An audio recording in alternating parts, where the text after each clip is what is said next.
大家好，今日我想同大家分享一本喺全世界賣咗超過3000萬本，被翻譯成50幾種語言嘅書，由 Rhonda Byrne 寫嘅秘密，英文係叫 The Secret。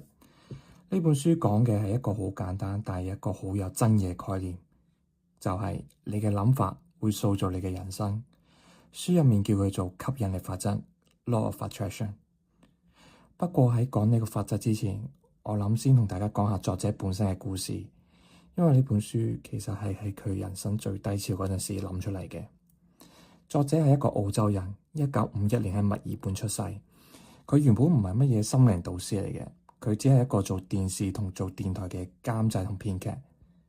佢早年喺澳洲嘅電視圈做打滾啦，就同人合資開過製作公司，亦都做過唔少嘅電視節目。咁可以話佢原本嘅人生同心靈成長呢4個字係完全扯唔上關係嘅。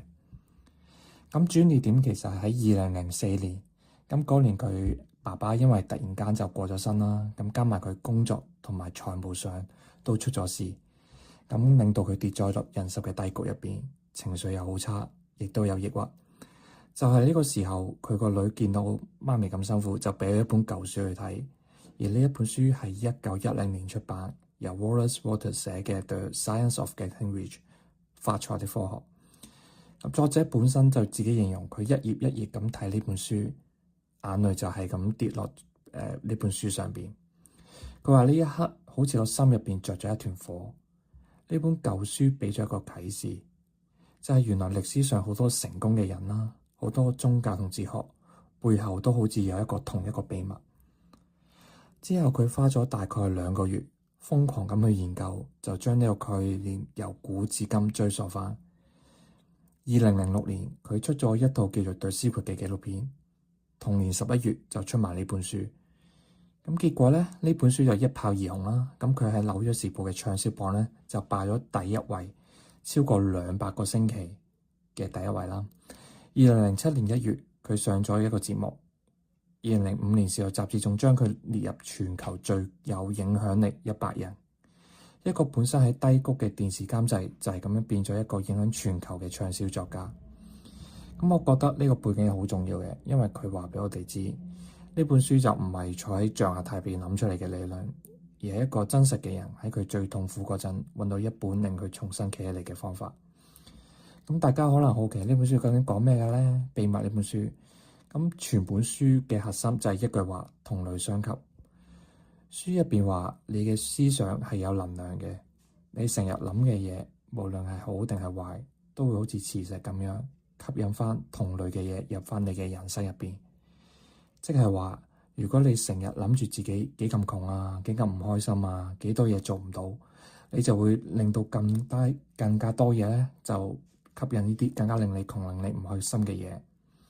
相反，如果你能夠專注咁令到想你要嘅嘢，專注同感恩正面嘅嘢喺度咧，你就會吸引到更加好嘅嘢埋嚟你身邊。作者就將呢個過程咧就分成3個好簡單嘅步驟，佢就叫做創造嘅過程。第一步係要求，你要好清楚自己想要啲乜嘢。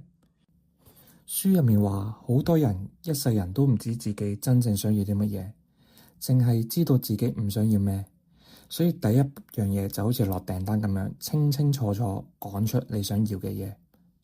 第二步係相信，你唔單止要要求，你仲要當佢好似已經係你咁樣去相信。呢一步係最難嘅，因為你要喺呢樣嘢未發生之前就當佢一定會發生。第三步係接收，你要令到自己仲有一個好嘅感覺，一個開心嘅狀態。咁樣你先會接收到你要緊嘅嘢。咁書入邊有講過幾個一啲實踐嘅方法啦。咁除咗呢3步，佢都有講咗好多具體嘅練習。咁呢啲亦都係可能最多人真係攞嚟用嘅部分。第一個就係感恩。作者好強調感恩嘅力量。例如佢建議啦，就每日起身或者每日臨瞓之前，就諗翻自己有咩值得去感恩啦。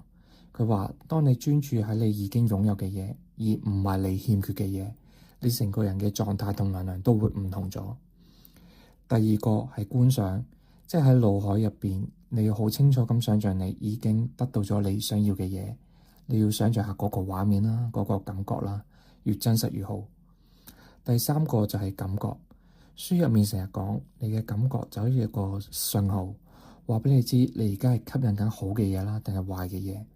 所以佢都好強調要令自己維持一個好嘅心情。咁講到呢度，我都想講翻一句公道説話。雖然呢本書係賣得好勁啦，銷量好高啦，但係佢同時都受到唔少嘅批評。咁呢一點我都覺得值得誠實咁講出嚟。好多科學家同心理學家都講出吸引力法則其實係冇科學根據嘅，佢係被歸類為一種偽科學。